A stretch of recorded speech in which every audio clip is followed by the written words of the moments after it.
I was born in New York City, America, on a cold January morning.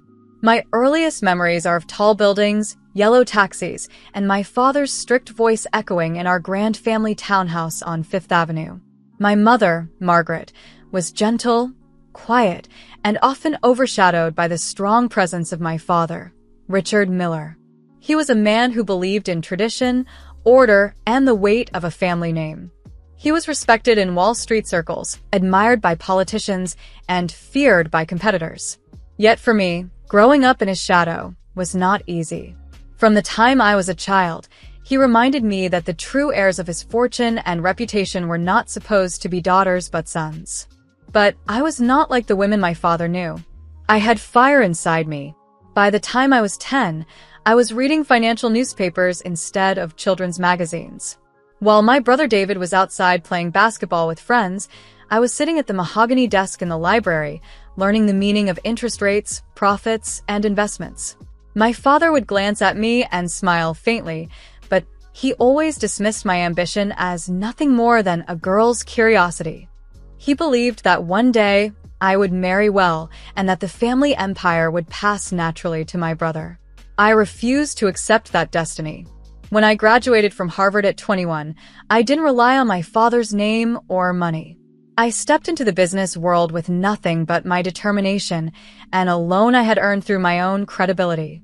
I started small, buying a crumbling building in Lower Manhattan, turning it into modern offices, and renting them out to young tech companies.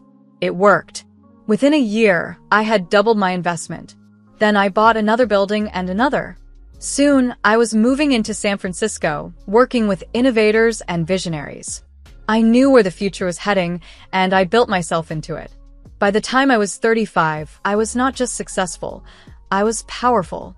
My net worth had crossed $8 billion, and my name was known from Wall Street to London. I own hotels in Paris, resorts in Rome, and partnerships in Madrid. My face was on the cover of magazines in America and Europe. People called me one of the youngest women in history to create a multi-billion-dollar empire from scratch. But despite all the glory, I carried one burden that never left me: my father's refusal to acknowledge me as the rightful heir of the family. It was during a summer evening in Miami when the clash finally happened. I had recently moved into a new glass-walled mansion overlooking the ocean. The house itself was like a symbol of what I had achieved: sharp, modern, shining in the sunlight. I loved the way the Atlantic waves seemed to bow at my windows, as though they too respected my rise. That evening, I was sitting in the living room, sipping a glass of red wine, reviewing contracts for a new hotel project in Los Angeles. The sound of the waves outside mixed with the clicking of my pen. Then my father entered the room. Richard Miller was 70 by then, his once black hair now silver, his posture still upright, his voice still commanding. He looked around my mansion with a strange expression, not admiration, but judgment. He sat down across from me without asking, as though the house still belonged to him.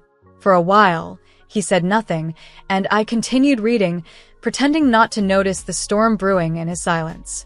Finally, he spoke. "Clara, it is time for you to hand over your empire to David." I froze, my pen dropping to the table. At first, I thought I had misheard him. "Excuse me?"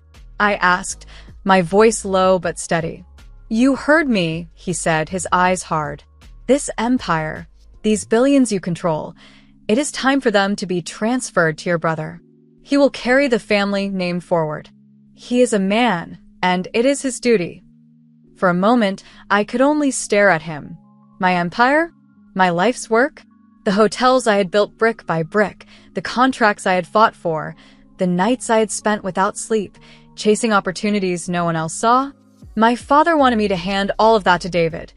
The same David who had never held a real job for more than a year, who spent money recklessly on expensive cars and gambling tables in Las Vegas. I felt heat rise in my chest. "Father," I said, my voice sharper now, "I built this empire with my own hands. Every deal, every dollar, every stone in every building, I fought for it. David has done nothing but waste. You want me to hand it all to him because he is a man?" His jaw tightened. "It is not a question of what you built. It is a question of legacy." A woman cannot carry this family forward. People will not respect it. I laughed bitterly. People already respect me more than they ever respected David. They respect me because I earned it. I am not just your daughter. I am Clara Miller, and the world knows my name. For the first time, I saw anger flash in his eyes. My father, the man who rarely lost his composure, was shaken. You will regret this pride, Clara, he said coldly. Blood is blood. Family comes before your ambition. Family? I shot back. If family truly mattered to David, he wouldn't have drowned himself in debt and shame. He wouldn't have left you to cover his losses while I was building us a future. Do not speak to me of family when it was I who saved this name, not him. The silence between us was heavy. Outside, the waves crashed harder, as though the ocean itself was echoing my rage. My father rose slowly, his face pale. He did not shout. He did not argue, but his words cut deeper than any blade. You have chosen defiance over loyalty, and you will pay for it. He left the mansion without another word, his shadow stretching long across the marble floor as the doors closed behind him. I sat there, trembling, not from fear, but from the realization that my greatest battle was no longer against rivals in America or Europe. It was against my own blood. I knew then that this was not the end of the conversation. It was the beginning of a war. It was exactly 1 week after my confrontation with my father in Miami that I received an invitation from David. He called me from Chicago with a voice sweeter than honey, pretending nothing had happened between us, as if my refusal to give him my empire was a small misunderstanding. Clara, he said over the phone, I've been thinking a lot. Maybe I judged you too harshly. Let's talk this through like brother and sister. Come with me to Los Angeles. I have business there, and we can fly together on my jet. We'll clear the air. Every word from him was polished, careful, rehearsed. A part of me wanted to hang up on him, to tell him that after years of rivalry, after the poisonous jealousy I had endured from him, there was nothing left to talk about. But another part of me, the part still aching for family, wanted to believe him. Perhaps he truly wanted to make peace. Perhaps he had realized that my success did not diminish him, that we could still find a way to stand together. Against my better judgment, I agreed. The morning of the flight, the air in Chicago was sharp and cold, the kind that bites your skin even through thick coats. David's driver picked me up in a long black car and drove me straight to the private hangar. His jet gleamed on the tarmac, sleek and proud, painted in silver and navy blue. The crew greeted me with warm smiles, though I noticed something peculiar in the way they avoided my eyes, as though they were aware of something they weren't allowed to say. Inside the jet, everything sparkled with luxury. Soft cream-colored leather seats, polished wood panels, and a small bar stocked with expensive whiskey and champagne. David was waiting there in a tailored black suit, his blonde hair perfectly styled, his smile far too wide. He hugged me briefly, but it felt stiff, practiced. Clara, he said warmly, I'm glad you came. You won't regret it. We took off smoothly, climbing into the clear blue skies. At first, we sat across from each other, pretending to chat like old times. He spoke of Los Angeles, of investments, of his sudden desire to grow up and be more responsible. But there was something in his eyes I couldn't ignore.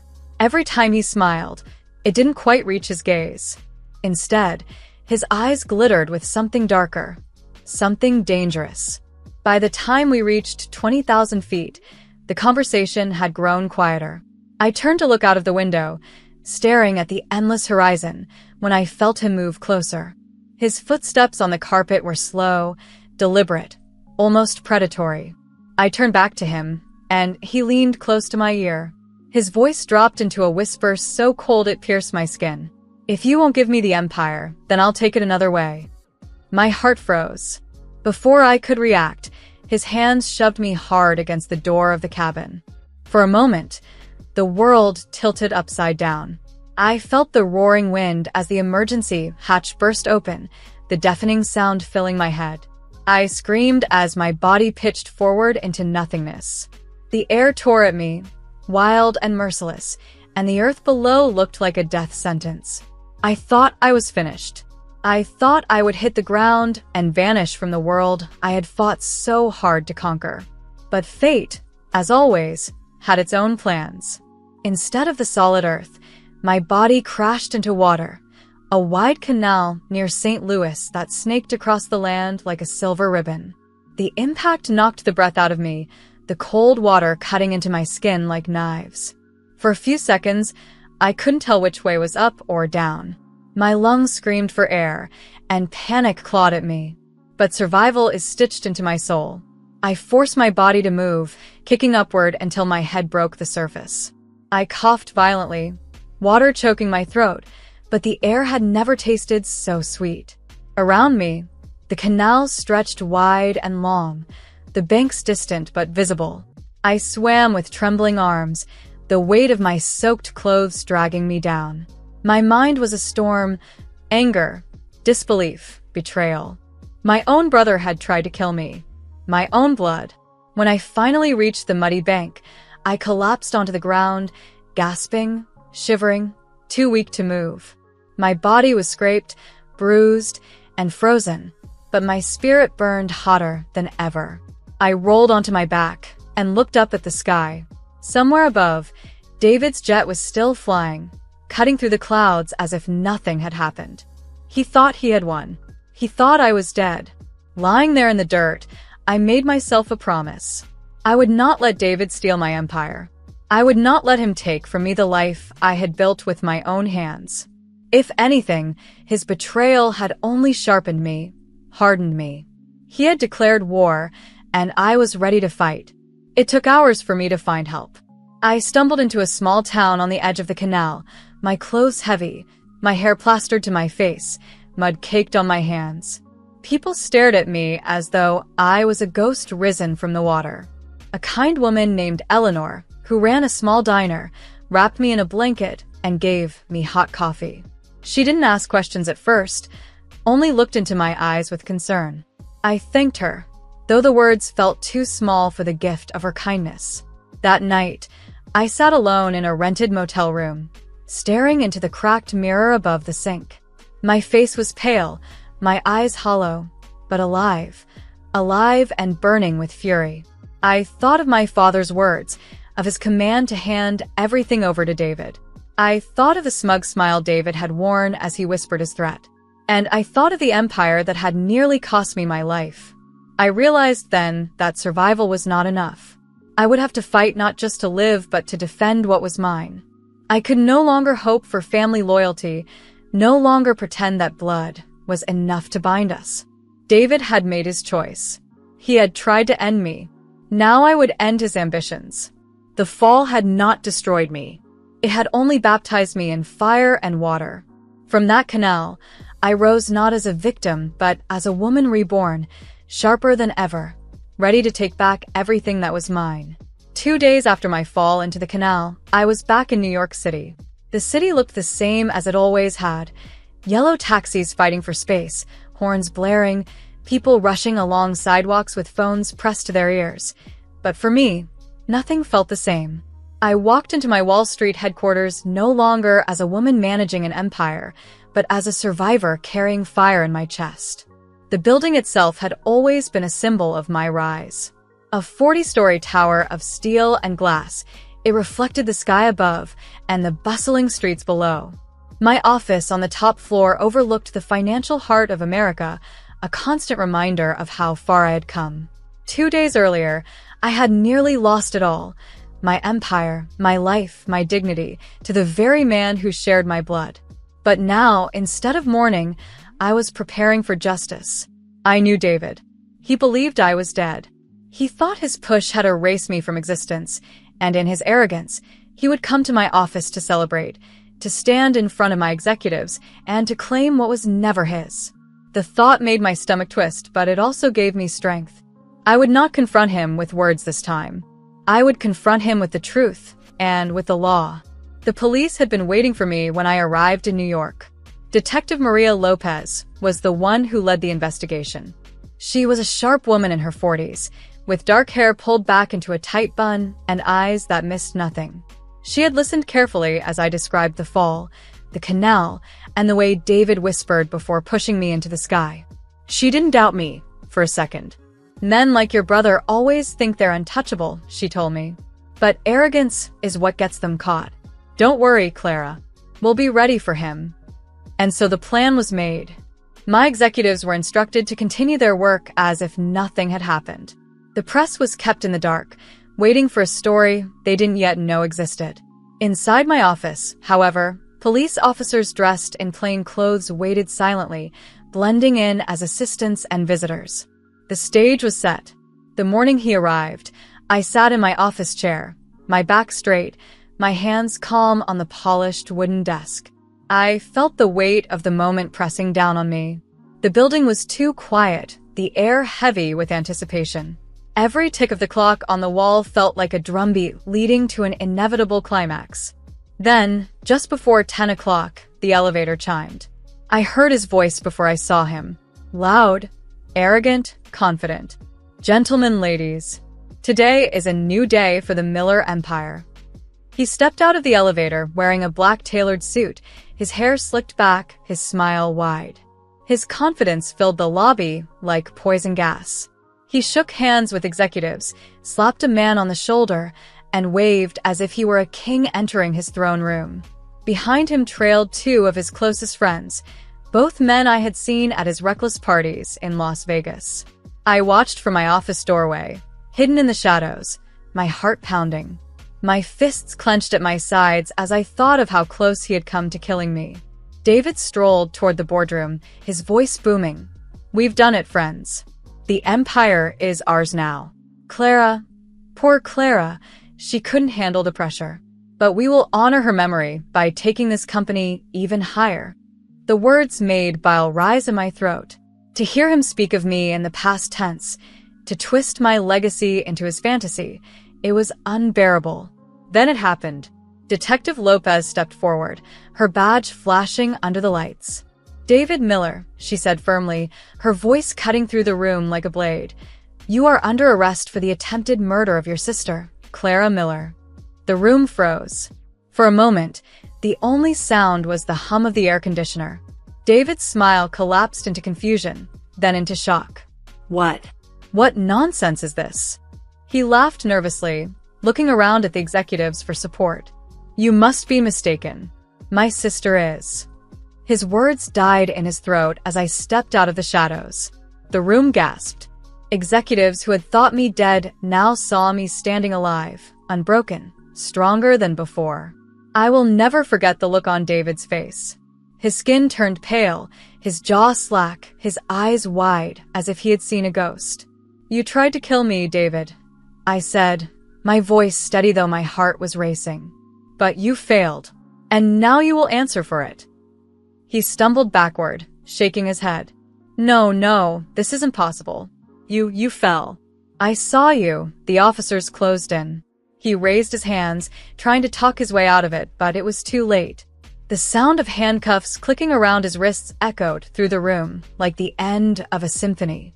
His friends tried to protest, but the police silenced them quickly. David Miller, Detective Lopez continued, you are charged with attempted murder and conspiracy. You will have your chance to speak in court.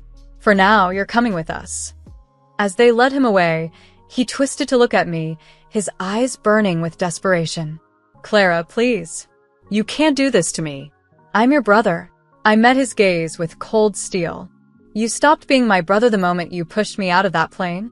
The news spread like wildfire. Within hours, every major newspaper in America carried the headline, Billionaire Clara Miller survives murder attempt by her brother. Television screens in New York, Los Angeles, and even London broadcast the story, analysts speculating on how such a betrayal could happen within one of America's wealthiest families. Some painted David as reckless, others as monstrous. But the truth was simple. Greed had consumed him. The trial that followed was long and exhausting, but justice prevailed. Evidence was clear, flight logs, testimonies from crew members, and my own survival. The jury deliberated for only a few hours before returning with a verdict, guilty. David was sentenced to 25 years in prison. I sat in the courtroom as the judge read the sentence, feeling a strange mixture of triumph and sorrow. Triumph because justice had been done. Sorrow because the boy I had once played with in our Fifth Avenue townhouse, the brother I had once loved, was gone forever, buried under his own jealousy and ambition. When the guards led him away in chains, he didn't look at me again. Perhaps he couldn't. I walked out of that courtroom into the bright New York sun, the air crisp and cool. Cameras flashed, reporters shouted my name, but I felt strangely calm. For the first time in weeks, I could breathe. I had survived the fall. I had faced betrayal. And now, I had seen justice served. But I also knew my story was far from over. David's absence created not just peace, but also silence. And in silence, new chapters are always born. Years passed like pages turning in a book I never thought I'd live to finish.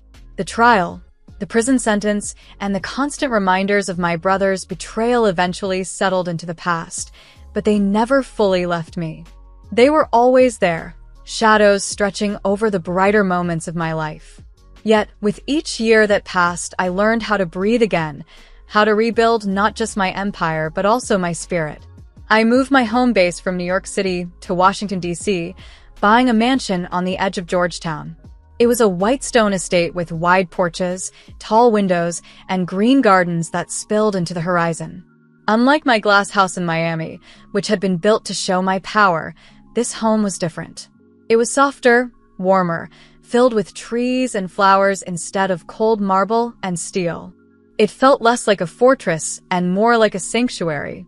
I surrounded myself with art, books, and music. I filled the halls with paintings from Europe and sculptures I had collected in America. Every morning, I walked through the gardens, breathing in the scent of roses and lavender, letting myself believe I had finally found peace.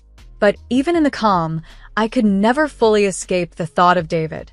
His face would surface in my dreams, sometimes as the boy who once shared toys with me in our Fifth Avenue townhouse, sometimes as the man who shoved me toward death at 20,000 feet in the air. The day he returned came on a crisp autumn morning. The leaves in Washington were painted gold and red, swirling around my mansion as though the season itself had prepared for his arrival. I was in my study, reviewing new contracts for a hotel project in London when my assistant hurried in. "Ms. Miller," she said softly, "there's someone at the gate. He says he's your brother." For a moment, my heart stopped. I hadn't seen him in over 2 decades. Time had blurred his features in my memory, but the wound he had left was as sharp as ever. Against my better judgment, I told her to let him in. I stood on the front steps as the black car pulled up. The man who emerged was not the brother I remembered. David was older, thinner, his once proud shoulders bent, his hair grayer than our father's had been in his final years. Prison had hollowed him out, stolen the arrogance that once burned in his eyes. He walked slowly toward me, and when he reached the foot of the steps, he fell to his knees. "Clara," he whispered, his voice cracked and broken. "Forgive me." The sight of him kneeling there should have softened me, but it didn't. My chest tightened with old memories, the roar of the wind in my ears, the icy slap of water as I hit the canal, the terror of nearly dying because of his greed. My hands shook, but my voice came out cold and steady. "Stay away from me, David. Forever." He lifted his head, tears shining in his eyes. "I've changed, Clara. I've paid for my sins. 25 years of my life gone. I've lost everything. Please, just give me a chance to make things right." I shook my head slowly. "You tried to kill me for money. That kind of wound doesn't heal, David. Not with time, not with apologies." His lips trembled, but he said nothing more. Guards escorted him away, and I turned back into my mansion without looking again. The door closed behind me, and I leaned against it, trembling. My heart ached with both anger and sorrow. Blood may tie people together, but sometimes blood is also the sharpest blade. It was soon after that moment that life surprised me with something I never expected: love. I met James Carter at a charity gala in Boston. He was a doctor, tall and kind, with a quiet confidence that reminded me of strength without arrogance. Unlike the men who often circled me for my wealth or influence, James didn't seem impressed by my billions. In fact, when I introduced myself as Clara Miller, owner of one of America's largest empires, he only smiled and said, "That's nice. But what do you love to do when you're not working?" That question startled me. No one had asked me that in years. Everyone always wanted to know about my next investment, my next deal, my next expansion into Europe. But James wanted to know me. Not my empire. Me. We began to see each other quietly. Dinners in small restaurants, long walks by the Potomac, evenings in his Boston apartment filled with laughter and warmth. He listened to me in a way no one else ever had. He never judged my scars, never pressed me about my past, though I eventually told him everything. When I finished, he took my hand and said, "What matters isn't what happened. What matters is that you're here, alive and strong." For the first time in my life, I felt seen not as a billionaire, not as a survivor, but as a woman deserving of love. A year later, we were married in a quiet church in Virginia. There were no reporters, no flashing cameras, no extravagant headlines. Only close friends, a few family members who still believed in me, and the sound of church bells ringing in the air. I wore a simple white gown, and James stood waiting for me at the altar with eyes full of love. When we exchanged vows, I felt something inside me shift. All the years of fighting, of building, of surviving, they had led me to this moment. I was not handing my empire away, nor was I living in fear of betrayal. I was stepping into a new life, one filled not with greed or ambition, but with love and peace. My empire continued to grow in America and Europe. I opened new hotels in London, expanded real estate in Chicago, and built a chain of luxury resorts along the coast of California. But for the first time, I didn't feel chained to my work. I had James by my side and later, children who filled our home with laughter. My mansion in Washington, once a sanctuary for one, became a house alive with family and joy. Sometimes late at night, I still thought of David. I wondered where he was, whether he had found some kind of redemption after I turned him away. But I never regretted my decision. Forgiveness can heal many things, but it cannot rebuild trust shattered by betrayal. What I did know, however, was this. Power can be stolen, money can be lost, empires can crumble. But dignity, strength, and love, those are treasures no one can ever take away. And so, I lived not just as a billionaire, not just as a survivor, but as a woman who finally found peace in America and joy in the love of a man who saw her not for her empire, but for her heart.